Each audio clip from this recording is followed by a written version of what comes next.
legalizefreedom.com. Why are we here? Where do we come from? Where are we going? From the nature of reality to the future of humanity. Listen without limits. Unchain your brain. Change your thinking. Change your life. legalizefreedom.com.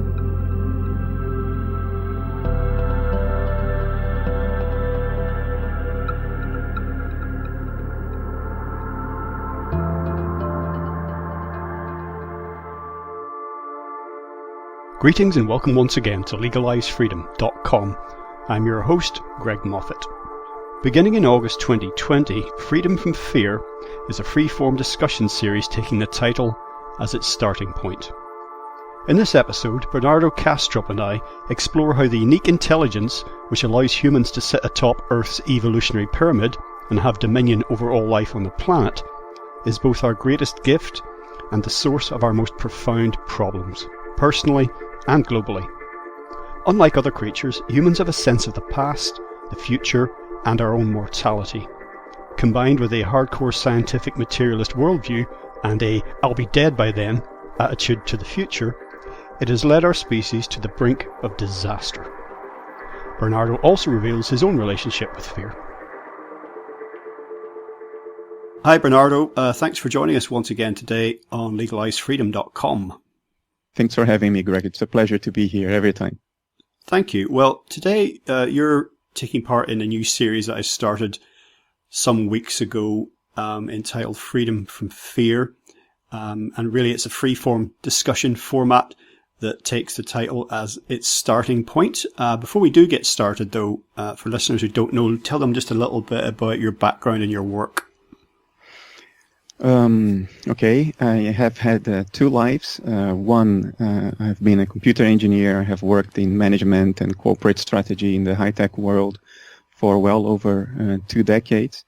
In parallel to that, I've also been a philosopher, a published philosopher for the past 10 plus years. I also have a doctorate in philosophy. And I do work in philosophy of mind, ontology. My biggest motivator is to find out, to the extent that we can find out as human beings, what this is all about. What is the nature of reality? What is the nature of life and death? And then what should we do in this condition we find ourselves in? Okay. Well, if listeners are interested, we do have, as you alluded to a moment ago, a number of shows recorded together that they can find in the archive at legalizefreedom.com. So if they want to explore a bit more of your work directly, then they can check those out. The idea came to me, as I said, it was just 3 words, freedom from fear. And it was just one night a few months ago, really, when I, like everyone else, was trying to come to terms with what's happening in the world vis-a-vis the pandemic. We're recording this at the start of November 2020. And I was seeing, still am, just witnessing so much fear in my fellow humans. And it got me thinking about, I know, how to maybe try and put that in perspective, because it's what I've done with myself personally when I've faced fear in life, tried to distance myself from it somewhat and try and see it for what it is and understand what actually is fear worthy and what's the difference between fear and low level anxiety. And then started thinking about perhaps the evolutionary purpose of fear. And I'll maybe open by putting a point to you, just a thought that's come up each time I've done this. This is number 4. And that is the purpose of fear in terms of survival, a flight or fight reaction, that there was an imminent danger to ourselves, or our fellow tribe, and we need to take action. But beyond that, really, what function fear, if any, serves. So if you can take anything of what I've said really as a starting point, if you want to just, get us going. I think fear is, of course, evolutionarily advantageous. Animals who feel fear tend to survive longer because they stay alive. They run away from the source of fear, which can be a threat. What makes us humans, I think, fairly unique is that that fear that was supposed to kick in only in situations of threat to our lives as animals. In our case, because we've developed this very peculiar thing called metacognition, we are aware of ourselves. We are aware of the past and the future. We know we are going to die. We can imagine future scenarios. We are not locked into the present like my cats are. We can imagine, even in situations in which we are completely safe, we can imagine that tomorrow we might not be, or 10 years from now we might not be. And our emotions then get triggered by these imaginations or regrets about the past. And that's fairly unique because it has taken that evolutionarily useful moment reaction we call fear, and it sort of weaved that throughout our lives. We feel fear even if we are not in immediate threat. I would say fear is the most dominant human emotion across the board. Every culture, every part of the earth. It lies hidden behind even apparently different emotions like anger, violence, fury. Now, hiding underneath that, and as the fountainhead of that anger, is fear. Anger is just fear in another formulation, sort of with different clothes, but it is fear, and that's our uniqueness. We know we are going to die. We know that even if we are not under threat now, it's inevitable that later on we will be. And we know the things that are threatening other people right now or have threatened them in the past, the diseases you can have, the things that can happen in society, the job you may lose, the partner that may break up with you. We know that these things may happen. So even if they are not happening, our imagination, our metacognitive ability to imagine future scenarios is triggering that primal emotion in us. So in a sense, I think we pay a gigantic price for our metacognition. It's a handsome ability. It has allowed us to have domain over the earth, at least over every other living being on this planet that isn't human. But we pay a unfathomable price for it in terms of suffering. Enormous, almost unimaginable. Well, in terms of human evolution, and I've done a lot of reading and I'm very interested in the idea that we are evolving, because to listen to a lot of people, even scientists in this area, that you get the impression that they think, well, we're more or less it, despite all our shortcomings and all our failings, that, we're the finished object and just a few more refinements will get us there. And human evolution is essentially stopped.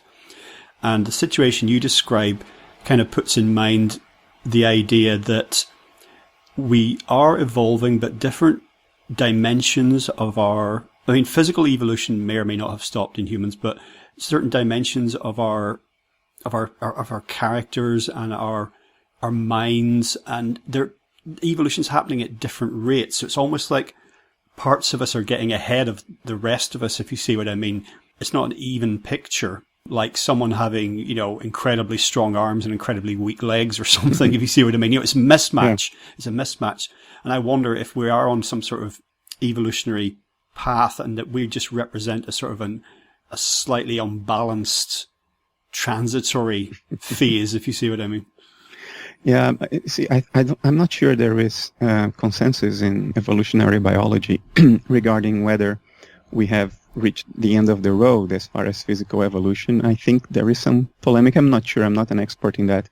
But whether that's the case or not, it's almost immaterial for us, because physical evolution takes place over such long time scales that compared to the scale in which historical events unfold, it might as well not happen at all. We may ignore physical evolution because we are talking here at the very best case, we are talking about thousands of years. Now, what happens within a cultural or a historical scale within those thousands of years is, there are many transformations of everything we think to know, the way we live, the technologies we use, everything changes. So I think physical evolution, whether it had stopped or not, it's immaterial. I think you are correct. The way we are evolving now is at a cultural level and at a psychological level as well. The way we relate to ourselves and the world is driven to a very large extent by our own thoughts and emotions, not necessarily by changing physical characteristics, if you know what I mean. I think the culture, what we read, what we see, what we hear in conversation, the values we inherit from parents, from teachers, doctors, and acquaintances, this is what's driving how we feel about ourselves and how we feel about the world, not our genetic evolution, which may or may not be taking place, but it's irrelevant, I think. It feels almost like, in some respects, and I've made similar comments to this over the years, that also not only are parts, aspects of ourselves changing and growing and evolving at different rates, that as a species we are, and perhaps this is to be expected. I mean, again, I don't know much about evolutionary biology other than just, layman's, cursory reading of a few popular books. But it seems that, populations of other living creatures on Earth certain populations can move in what could be, even with hindsight, viewed as positive directions more so than others.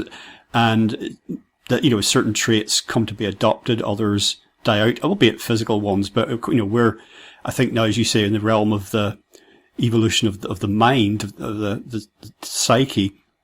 And it does feel that we have, I certainly feel like we're regressing in some respects, but also that there's huge potential, particularly in pivotal moments of crisis like the one we're living through at the minute. There's great potential to be spurred on to better, more successful ways of being and living for us, more balanced ways.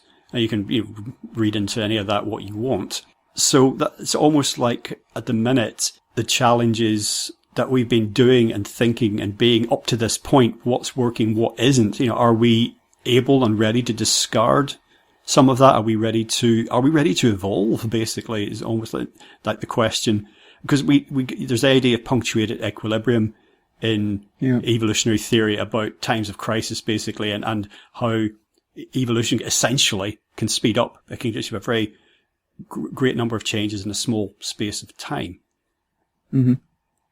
Well, I don't think we can transcend our humanity. I think when we talk about evolution in a cultural sense or a psychological sense, I think perhaps what we mean is how do we become more aware of that which exists within us, at least in potentiality, and then how do we find a healthy way to reconcile ourselves with our own nature and express ourselves in a way of our choosing, in a healthy way for ourselves, for each other, and for the planet.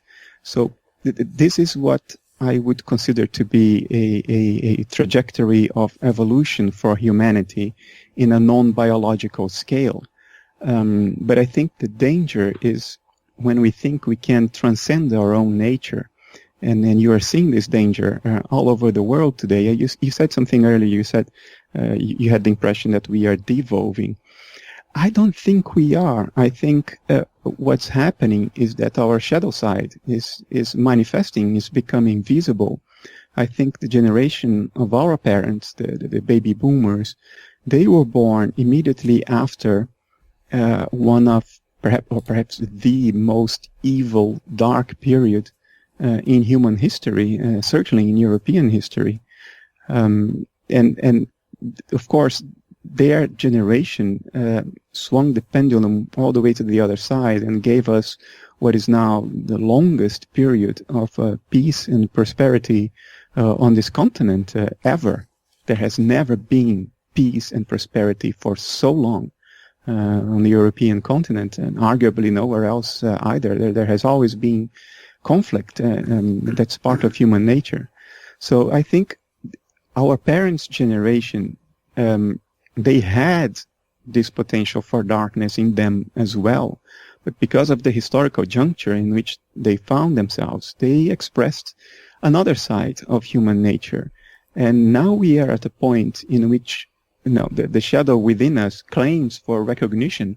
And I think it is wise to recognize the evil in all of us, not to give it free rein. Don't, please, may your audience not misinterpret me. I'm not saying we should give free rein to the evil within us, to the darkness within us. But it is within us, and we do not do a service to ourselves or to nature by denying that aspect of ourselves. Because, as Carl Jung used to say, the Swiss psychiatrist, the moment you deny your shadow, that's the moment when you fall under the control of your shadow. Because it's like that expression people say, keep your friends close, but keep your enemies even closer. It's directly applicable here. Keep your shadow close to you. Stay aware of it. Recognize its existence. Tell to it, I grant you the right to exist, even though I will not give you free rein. I think that is extremely important, because if we don't do that, what will happen is that we will project our shadow. And throughout the course of human barbarity, this has been the underlying process. We project what is dark within us that we do not want to recognize in ourselves. We project it on somebody else. We project it on people of another race, even though even the term race is sort of counter-scientific. Humans do not have enough variation for us to speak of race. But we project that on people that we perceive as different. We project that in other cultures, like the Jews. My God, did they get that projection in the early 20th century and even in the 19th century? And that is not wise. I think that's the trigger for barbarity. That's the way we fall under the control of our shadow. And so the current historical juncture in which our shadow is manifesting clearly, I think by ignoring it and denying its existence will lead us to dehumanize others. And look at the U.S. now. We are talking in the evening before the U.S. election.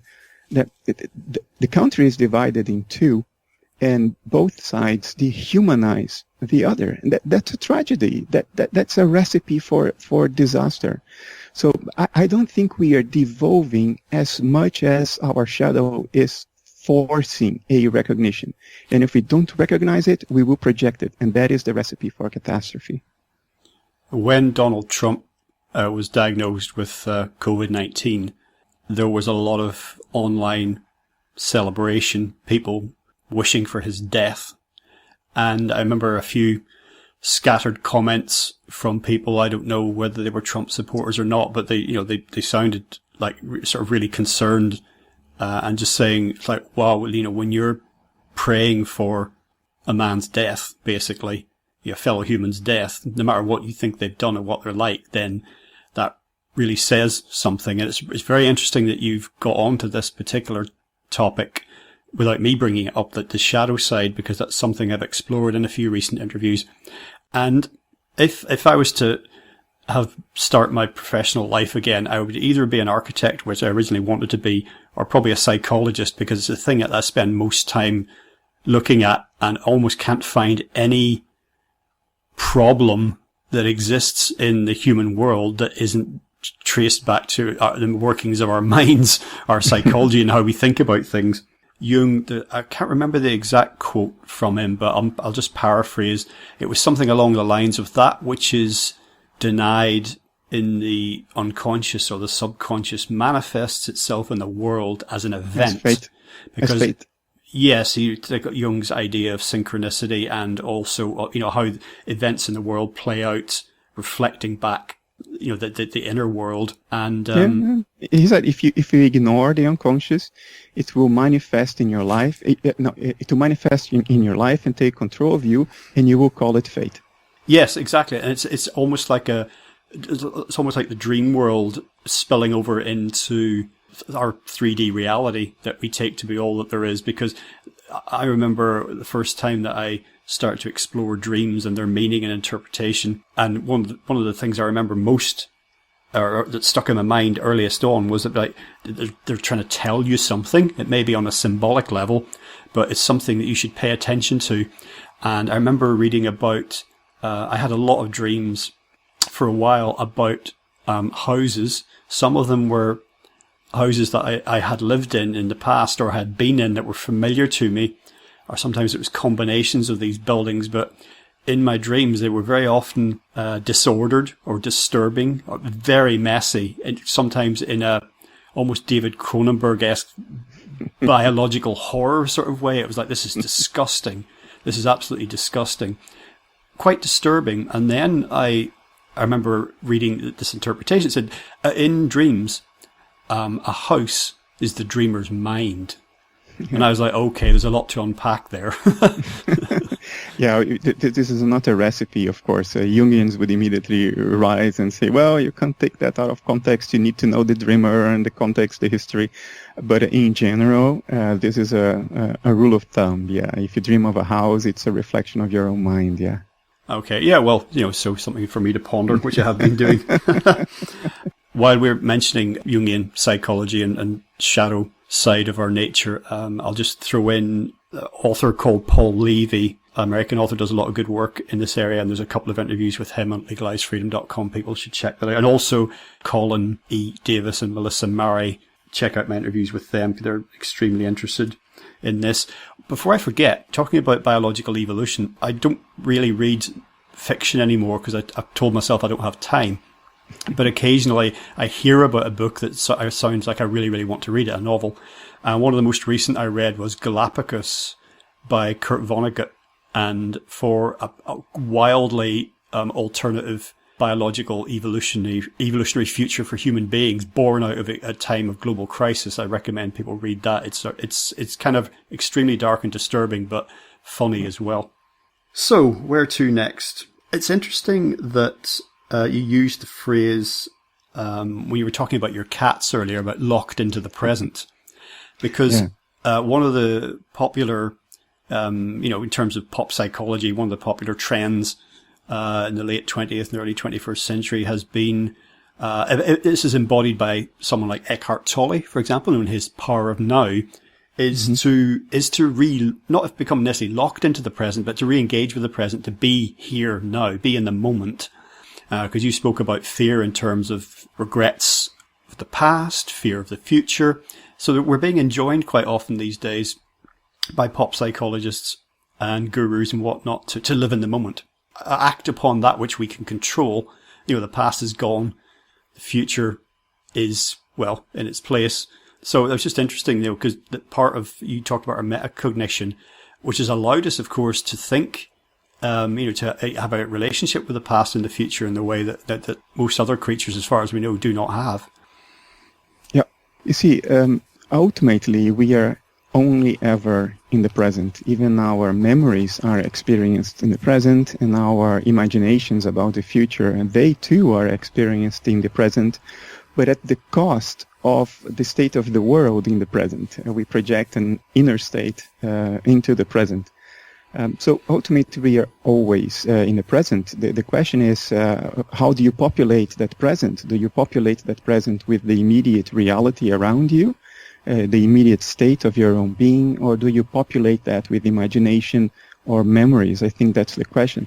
The problem is, look, there is no doubt that people like Eckhart Tolle and people like my friend Rupert Spira, they are absolutely right. If you manage to attune yourself to the real present, the natural present, not the present you populate with memories and imagination, then a lot of the fear, anxiety will dissipate because, most of the time, we are not in danger. Even if you have a terminal diagnosis, the vast majority of the time, you are not in danger. You will be in mortal danger at some point, but most of the time we are not in danger. But that's not the reality we live. We live and we evoke the emotions of the realities we imagine. And that's the problem. Now, you see, we live in a society that rewards us handsomely for not being in the present. Look, me, until very recently, for 15 years, I earned a very good living by predicting the future. I've done corporate strategy in the high-tech world for over 15 years. And what was my job? My job was to predict the future and guide companies and product teams towards making the best things, the most effective things for that imagined future. My job was to gaze into a crystal ball. And look, I was handsomely rewarded for that. So this is just my example, but we are all rewarded for remembering the past and imagining the future. Speculators in the financial markets, what do you think they're rewarded for? So it's very difficult, given the cultural value system and the economic system in which we live. It's very difficult to control that uniquely human ability to invent our own present through memories and imagination in a healthy way. It's very difficult to do that. In some ways, so that you mentioned some of what you just did, I think that a lot of our systems that are now in deep difficulty, economic systems, environmental, energy, political systems, social systems, even culture, is partly to do with short-termism. You know, the epitome of this is the election cycle in many so-called democratic countries where, you know, politicians are in control of so many of these things, are just thinking about getting through the next few years and more thinking about the past in terms of what have we learned, and more projecting into the future beyond the lifetimes of governments, beyond the lifetimes even of politicians, might actually benefit us. That's correct. But the difference is, I think, we are rewarded for thinking about the future within the term of our expected lifetime. So you're rewarded for thinking about what will happen to you. I'm 46 years old, so I will be rewarded by society and by myself for thinking about the future 40 years into the future. But society will not reward me, and I will not reward myself according to our reigning cultural values for thinking about what will happen 100 years from now, because I'm going to be dead. And if you think about 150 years from now, then not only will you, whoever is listening to this, will be dead, but their kids will be dead, and their kids' kids will be dead. In other words, everybody you know or will know that will have any importance to you will be dead. And then that's when it goes wrong, because you see, we do reward the future, but the future of our own lifetimes and the people we love. We live under this metaphysics of materialism that says that once you're dead, then there is nobody there to care either way about what's going to happen. You do not have a stake in the far future, meaning a future of 100 years ago, which actually less than the blink of an eye in a historical perspective. You do not have a stake in that, and we inherit that belief. Even the ones who say that they are convinced that whatever, if you're a Catholic, you have a soul and you're going to go to heaven. Even the ones who truly believe that they hold these positions deep inside, they are also sort of looking at the future 200 years from now as something largely abstract. So I don't think the problem is that we don't reward the future. I think we do reward the future. The problem is that we don't reward the future that will come before we are dead and everybody we love is dead, because we think we don't have a stake. Of course, yeah, and even the most benign and benevolent of us, it's difficult to consider things in some ways outside of those time frames. I marvel at... Yeah, look, things would be very different if we had very, very solid scientific evidence right now. We may even have it, but suppose we had incontrovertible scientific evidence right now, wildly communicated. Suppose there was social consensus across, segments of society that global warming is going to have a very detrimental effect for all of our lives 20 years from now. Hey, things would be very different right now, but because people are saying, well, the models predict that in 100 years we will be in real serious trouble, then people don't care, because under the metaphysics of materialism, they do not have a stake. Nobody they know, they themselves will not be there. Nobody they love will be there. And that's the problem, you see. Well, to be honest, people are sometimes willing to disregard the futures of their own children in some of these respects. Not even that far ahead, but in the sort of the 20-year time frame. You're saying there isn't maybe the scientific consensus, or not one that's sufficiently well articulated or promoted or whatever. But I've definitely seen people making decisions that they must know will be probably detrimental to the futures of their own children. I think deep inside it's because they think they can get away with it. It's because the people who will suffer are the people in Bangladesh, a country that is enormously densely populated, and it's almost at sea level, and those people will lose their country. But hey, it's the people in Bangladesh. It's not my kids. I'll go live in a house in the Swiss Alps. So I think that's what's going on there. So even the short-term speculators in the financial markets, and they care about the future of 40 years from now if they are 40 years old. It's just that they think if they exploit enough of the resources available on the short term, they can put enough in the bank and they can ride the wave until the day they check out.